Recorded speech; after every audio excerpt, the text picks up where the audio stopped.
All right, let's go, because you know what I came in to do. I don't get paid for overtime. I'm here to fight. I deal in positivity. Positivity is what I deal in. I put Sonny Edwards in the thumbnail of the last video, and this is before he fought Alvarado. Now, some may say, well, you don't get much views on your channel, so you putting him on there is not going to bring any extra eyes to him. But see, that's a very negative viewpoint. Helping someone, the goal is not to fail. It's never to fail. But if you do your best and you fail, the energy's still good. Before I did the piece on Sonny Edwards, I heard him talking about his frustration in not being able to land the big fights. You know, he's fighting on Fight Network. And that's still an unproven platform. So I just saw a young guy trying to get where he's trying to get in the hardest sport of them all. And you know something, Sonny? Sometimes you're a bit of a tool. You're funny. And for the most part, Sonny is positive. And he's always got something positive to say. And that impresses me. So I thought to Sonny Edwards, some of the best content to build off is from some of the comments on Twitter. Because there are a lot of people who make simple observations at times. And that's sometimes the best. No, not sometimes. Most times, the simple observations are the most effective and the best. Why did Wilder retain a #1 slot in the rankings after being stopped by Fury? And he's talking about the second fight, not the third fight, where Wilder was a challenger. Just like DILLIAN was a challenger. DILLIAN was a mandatory. Did they make Wilder a mandatory second time around? They may have done.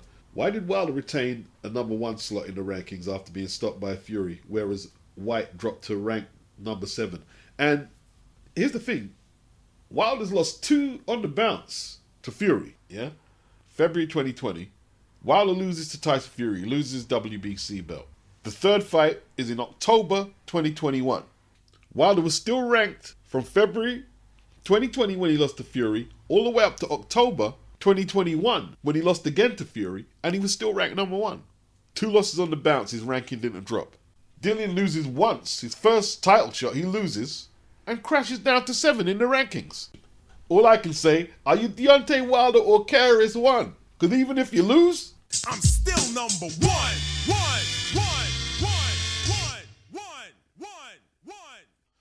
there's the rankings for September 21, and he's still #1. That's in between the first and second losses. So he stayed at #1 all the way throughout. 2 losses.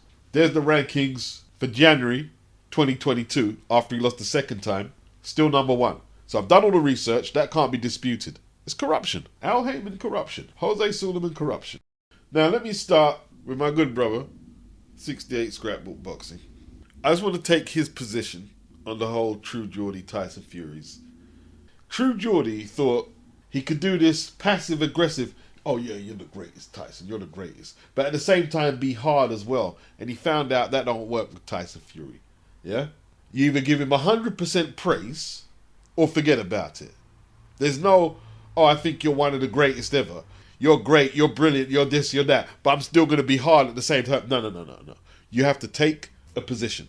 Either go all the way in and risk Fury not fucking with you again and giving you no interviews, or pucker up like Gareth Davies and play the game. I want to big up Sonny Edwards. I fell asleep before the main event came on, but apparently his boxing skills were enough to win out over Felix Alvarado. Some people are saying it's a robbery, but I haven't seen it. I've seen highlights, and maybe the highlights were tailored in a way to make Sonny look good. But the highlights I saw, he was switching angles, pivoting, landing uppercuts, and big slashing looking shots. It looked impressive. And I didn't know nothing about Felix Alvarado, but a lot of people on Twitter did. And a few people whose opinions I respect, they had Felix Alvarado favourite to win this. And Sonny did what he had to do. No disrespect to Bob Arum. He done his thing. Like, his promotional record speaks for itself. But Anaya Inoue, there's only one network he should be fighting on, and that's DAZN. They're the only one who cater to the lightweights. They're the only global network. And people might be saying, yo, you're trying to get a job or something. Well, if they gave me a job, I'd take it. Let's start there. I mean, what are we doing now? We're going to try and shame people for trying to get a job? It's ridiculous. But where do you want to go? Where do you want to go? Where do you want to go? Women's boxing, who revived it? DAZN. Lower weights, who profiles the lower weights? DAZN. UK, Australia, Dubai, Mexico, Japan, Cleveland, Ohio, in a matter of weeks. Boxing events covered from all angles. Who else? It's DAZN. That's not fanboyism. That's objectional analysis of the facts, whether you like it or not. The Aaron Pryor of boxing networks. Phenomenal work rate. Phenomenal. Sonny Edwards should be a DAZN fighter. Lower weights. Not getting the attention he deserves. Should be on DAZN. Not on the Fight Network. He wants Bam Rodriguez next. He wanted Martinez next. All the fighters he wants fight on DAZN. The lower weight guys fight on DAZN. Okay, next story. Michael Hunter parts way with boxer Double X, officially a free agent. Now, I know he went over there to fight Hughie Fury. Hughie pulled out twice. I didn't know Michael Hunter signed a free fight deal with boxer Double X. But, you know, the Hughie fight fell through. And then you're left with who's left on the roster. You know what I mean? Like, Fraser Clark. A little too early for Fraser to be taking on Michael Hunter. Or is it? You have Jamie TKV, who's 2-0. I don't know much about him. You got Nick Campbell here, the Scottish champion, 5-0 with 5 knockouts. I've seen him before. He's not ready for Michael Hunter. Definitely not ready for Michael. That's all the heavyweights they have there. Joseph Parker obviously signed there, but he's not got a picture up here amongst all the fighters they have. They signed Joseph Parker to an exclusive long-term promotional agreement. At the time, he was ranked number 4 by the Ring magazine, number 2 by the WBO, number 3 by the WBC. And then he got his ass whooped by Joe Joyce. They tried to sign DILLIAN, who they previously worked with on Sky, but that's when the whole Matchroom and Sky partnership was in fruition. It looks like the talks with DILLIAN got pretty serious, but DILLIAN has decided at the moment as a free agent to stay with Matchroom and DAZN. He fights Jermaine Franklin next, and if he wins that, he takes on Anthony Joshua. That's what Eddie says. And if Jermaine Franklin wins, he might get the Joshua fight. So Michael Hunter, who, in my opinion, was unfairly dropped by Matchroom after drawing with Povetkin, has found it tough going. He was ordered to fight the Eliminator with Hrgovic. Seemed to have struck a deal. The fight would have been on DAZN, but he seemed to have beef with the Sowlands, Eddie Hearn. It didn't work out. He lost his boogeyman reputation, as I predicted he would. We're not going to go into that for now. Then he tried a little stint at Triller. Say no more. Ended up signing a deal with Sky that I didn't know he even signed. And he's out there without even having one fight. Hunter's been inactive for the whole of 2022. He's not a young kid, he's 34. Where does he go from here? I'd like to see him explore a rematch with Martin Bacoli. He doesn't seem to have a dance partner. Is he with Pro Bellum? Did he sign with Pro Bellum, him and Billy Nelson? If they did, it's not a great look. I mean, what's happened to Martin Bacoli after beating Yoka? Doesn't look like the phone's been ringing. That's the problem with boxing. Bacoli and Hunter should be in the mix, pushing for shots against Usyk and Fury, mixing it up with the Joshuas, the Whites, the Wilders, the Hrgoviches and Joe Joyces, the Daniel Dubois. I never agreed with Demetrius Andrade's decision not to defend his belt against Janibek. Never agreed with it. But at the same time, a lot of people are saying, based on Denzel taking Janibek the distance, that Demetrius would have did this to him and did that. I'm not into taking other people's performances and transferring it to someone else, saying this is what they would have done and they could have done more than that and better and probably beat Janibek on the strength of them watching Denzel taking Janibek the distance. I'm not into that because it's disrespectful to Denzel. If Andrade wanted to fight Janibek, the fight was there for him and he didn't go for it. So I'm assuming he didn't fancy his chances. And boxing is about bottle and heart. If you don't fancy you can win something, why should I make some hypothesis based on what Bentley did to say Demetrius would have beat Janibek? Nah. If you want to beat Janibek, you know where he is. Go give Bob Arum a call. If he's gained any confidence of what he saw tonight, give Bob Arum a call. Pre-fight, I said, I hope Bentley doesn't freeze. I don't know if he froze so much, but he was overcautious. He tried to land that right hand uppercut and that right hook, but often he was too far out to really do any damage. I didn't like Bentley's legs. You know, he seemed rooted to the spot when he should have been trying to get at Janibek, maybe just a little bit more. Threw his punches from way too far out. The idea was there, the right-hand counter, but he was just throwing from too far out.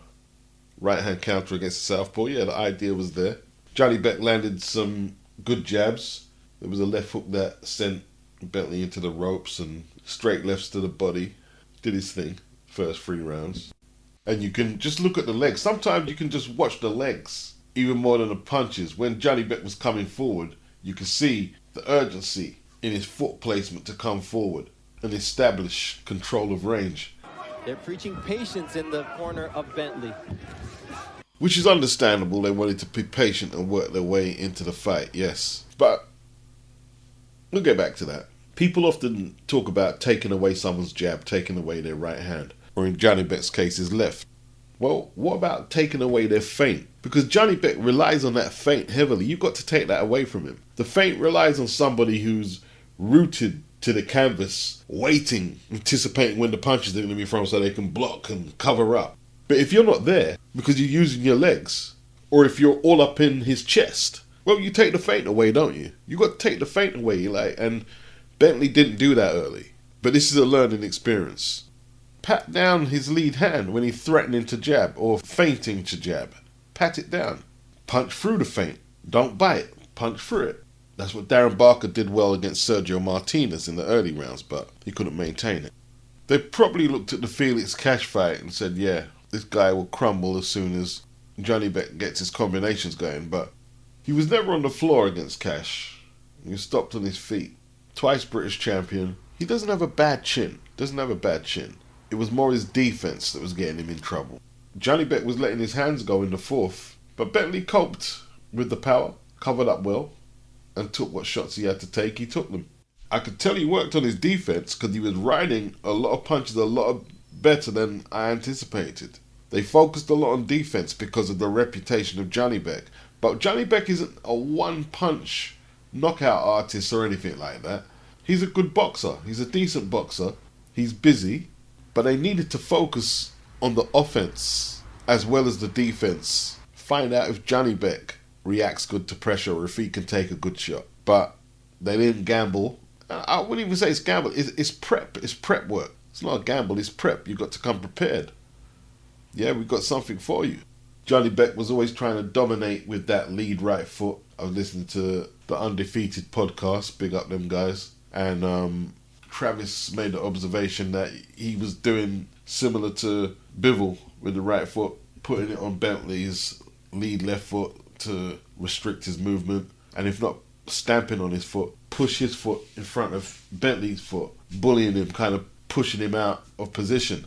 This is all developed from that fencing background that's not mentioned much in boxing that James Figg brought to the game. Fencing and boxing, he'd often have challenges where he'd have a boxing match with his opponents and then they'd fence.